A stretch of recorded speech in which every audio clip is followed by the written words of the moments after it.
Doctor BR Ambedkar Konaseema జిల్లా ముమ్మిడివరం నియోజకవర్గంలో చారిత్రక శ్రీ కుండలేశ్వర స్వామి ఆలయంలో పవిత్ర కార్తీక మాసం సందర్భంగా అన్నదాన కార్యక్రమం ఘనంగా ప్రారంభమైంది. భక్తులకు నెల రోజుల పాటు నిరంతరాయంగా అన్నదానం అందించేందుకు ఈ కేంద్రాన్ని ఏర్పాటు చేశారు. ఈ అన్నదాన కేంద్రాన్ని అమలాపురం పార్లమెంట్ సభ్యులు గంటి హరీష్ మాధవ్, స్థానిక శాసనసభ్యులు దాట్ల సుబ్బరాజు, ఎమ్మెల్సీ పేరాబతుల రాజశేఖర్ కలిసి ప్రారంభించారు. కార్తీక మాసం అత్యంత పవిత్రమైనదిగా భావించే నేపథ్యంలో ఆలయానికి వచ్చే వేలాది మంది భక్తులకు ఆకలి తీర్చాలనే సంకల్పంతో ఈ కార్యక్రమాన్ని చేపట్టారు. తొలి రోజు అన్నదానానికి స్థానిక ఎమ్మెల్యే దాట్ల సుబ్బరాజు సహకారాన్ని అందించారు. అన్నదాన కార్యక్రమం పవిత్ర కార్తీక మాసం ముగిసే వరకు కొనసాగుతుందని తెలిపారు. ఈ సందర్భంగా దాట్ల సుబ్బరాజు మాట్లాడుతూ, భగవంతుని సేవలో భాగమైన అన్నదాన కార్యక్రమం తమకు ఎంతో సంతృప్తిని ఇస్తుందని, భక్తులంతా ఈ అవకాశాన్ని వినియోగించుకోవాలని కోరారు. ఆలయ కమిటీ మరియు స్థానిక నేతల ఆధ్వర్యంలో ఈ అన్నదాన కార్యక్రమానికి ఏర్పాట్లు పకడ్బందీగా చేశారు. ఈ ప్రారంభోత్సవంలో స్థానిక నాయకులు, ఆలయ కమిటీ సభ్యులు, గ్రామ పెద్దలు, గ్రామస్తులు, భక్తులు అధిక సంఖ్యలో పాల్గొన్నారు. మీడియా మిత్రులకి అందరికీ నమస్కారాలు తెలియజేసుకుంటూ, అలాగే ఈ రోజున ప్రజలందరికీ కూడా కార్తీక మాసం శుభాకాంక్షలు తెలియపరుచుకుంటున్నాం.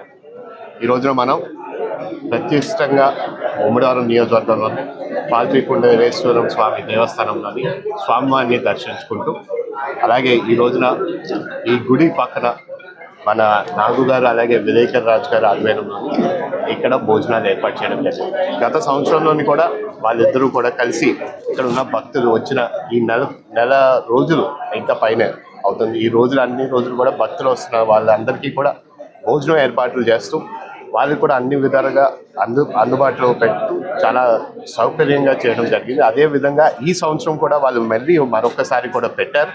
దానికి వారందరికీ కూడా ధన్యవాదం తెలుపుకుంటూ, అలాగే ఈ ప్రాంతంలోని రేపు రాబోయే పుష్కరాలకు కూడా అన్ని విధాలుగా ప్రభుత్వం కూడా చర్యలు తీసుకుంటుంది.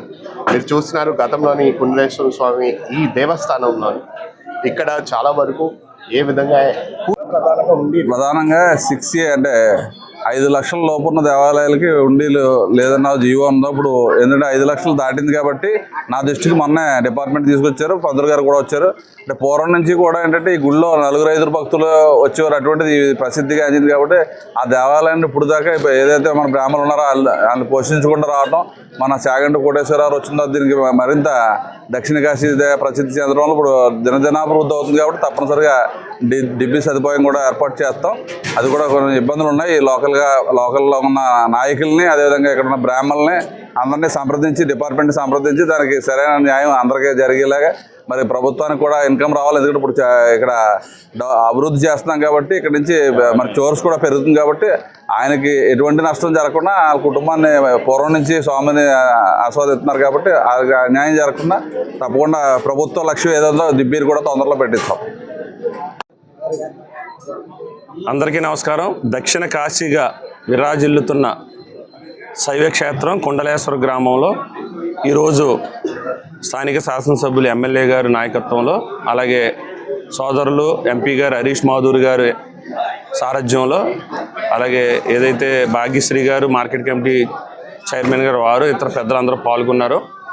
ఈ కార్తీక మాసం సందర్భంగా ఈ శైవక్షేత్రంలో అనేక అభివృద్ధి సంక్షేమ కార్యక్రమాలతో పాటు ఇక్కడ వచ్చే భక్తులు ఏ విధమైన ఇబ్బంది పడకుండా, మరి మారుమూల ప్రాంతం కాబట్టి వసతులు కల్పించటం, అలాగే అన్నదానం, ముఖ్యంగా వచ్చిన భక్తులందరికీ కూడా ఉచితంగా అన్నదానం ఏర్పాటు చేయడానికి, ఏదైతే కార్యరూపం దాల్చడానికి ముఖ్యులైన చవటపల్లి నాగు గారికి, విలేకర్ రాజు గారికి, వారికి సహకరిస్తున్న ఇతర భక్తులకు, గ్రామస్తులందరికీ కూడా అభినందిస్తూ, పుణ్యక్షేత్రం శైవక్షేత్రమైన ఈ పార్వతీ సమేత కుండలేశ్వర స్వామి దేవస్థానం గతంలో కూడా పుష్కరాల టైంలో మన శాసనసభ్యులు బుచ్చిబాబు గారి ఆధ్వర్యంలోనే